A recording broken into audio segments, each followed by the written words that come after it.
Mesdames et messieurs, bonjour. Ravi de vous retrouver pour ce 42e numéro d'Instant Nature avec comme thème aujourd'hui l'ail des ours. Alors, ce n'est pas une recette à base d'ours, ne vous inquiétez pas. C'est en fait une sorte de feuille, mais attention, il ne faut surtout pas se fier à l'apparence puisque le goût vous surprendra à coup sûr. Et puis, c'est une nouveauté dans vos émissions Instant Nature, une toute nouvelle rubrique en fin d'émission. Elle dure 1 minute, top chrono, et elle s'appelle la Minute Positive. D'abord, on parle de l'ail des ours.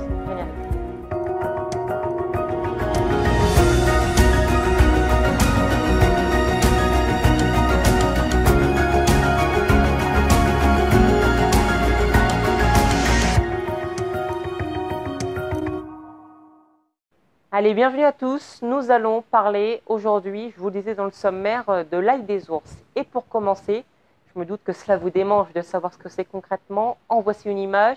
Et cette feuille renferme en fait les saveurs de l'ail. C'est comme si vous en mangiez, mais ce n'est pas sous la même forme qu'habituellement. J'ai déjà testé et je vous assure que le goût est assez marqué. On sent bien l'ail. C'est d'ailleurs assez troublant parce que, comme je vous le disais, et comme on le voit très bien sur l'image, l'aspect physique n'est pas du tout le même que traditionnellement. Avant d'aller voir où peut-on le trouver, intéressons-nous un instant à son nom, ail des ours. Il s'appelle ainsi car, justement, on l'associe aux ours qui le dégustent dès leur sortie au printemps. On peut en trouver dans la nature, justement, mais il est très difficile de bien les repérer puisqu'ils ont le même aspect qu'une plante très toxique. Donc, ne nous lançons pas là-dedans, ou sinon, il faut demander à un connaisseur. Ce qu'il faut savoir, c'est que cet ail, il est malheureusement assez rare dans les magasins, mais on le trouve surtout sur les marchés ou dans les fermes. Ça fait travailler les producteurs locaux. N'hésitez pas à y aller. Je vous propose maintenant de voir comment consommer l'ail des ours. Et avant de le cuisiner, il faut bien le nettoyer soigneusement à l'eau froide avec un petit peu de vinaigre. Ce qu'il faut aussi savoir, c'est que dans l'ail des ours, tout se mange. On n'épluche rien, on coupe rien, tout se mange. On peut le cuisiner en fait sous toutes ses coutures. Par exemple, dans les tartes, les cakes salés, une bonne viande mijotée, une soupe, ça va, on est dans la saison, mais également la feuille seulement peut être utilisée en infusion ou les faire cuire comme des épinards. Bref, l'ail des ours nous offre un choix varié d'utilisation en cuisine. Attention tout de même à ne pas trop le faire cuire car une trop longue cuisson lui ferait perdre beaucoup de ses saveurs. La meilleure utilisation de l'ail des ours en cuisine reste cru et ciselé dans une salade, marinade, omelette, tout simplement pour décorer les assiettes. Donc l'ail des ours, c'est très simple à cuisiner et on peut l'intégrer dans de nombreux plats. Le consommer, c'est avant tout pour ressentir le plaisir du goût, mais aussi pour nous apporter de nombreuses vertus dont il dispose. Il est tout d'abord très riche en vitamines A, B et C. Il a des propriétés anticancérigènes et détoxifiantes. Il est aussi utilisé contre les pathologies cardiovasculaires, les infections virales comme la grippe, les problèmes intestinaux, ainsi que pour réduire la pression artérielle. Il permet également de stimuler la circulation sanguine. Dans la haute antiquité, il avait même la réputation de donner une longue vie à ceux qui en consommaient. Donc, un peu comme en cuisine où on peut l'utiliser dans beaucoup de plats, en médecine, l'ail des ours agit sur de nombreux problèmes de santé. Mais attention, il ne doit surtout pas être consommé par les femmes enceintes.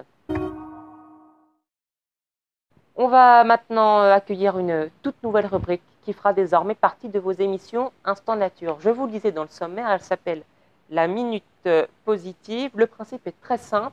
Pendant 1 minute, je mettrai à l'honneur une initiative mise en place par des gouvernements, des entreprises et même des particuliers. Une initiative, bien sûr, en rapport avec l'écologie qui fait du bien à la planète. Une initiative donc positive, d'où son nom. Nous allons partir aujourd'hui dans la capitale de la Turquie, Istanbul. Top chrono. En effet, à Istanbul, le réseau de transport a mis en place des machines à recycler les bouteilles et les canettes. Ces machines sont installées aux abords des stations de métro et les habitants de la ville peuvent y déposer des bouteilles ou des canettes en échange d'argent pour payer le métro.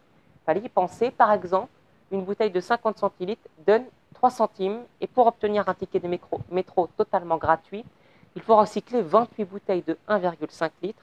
L'argent obtenu grâce à ce recyclage est directement mis sur la carte de transport des habitants.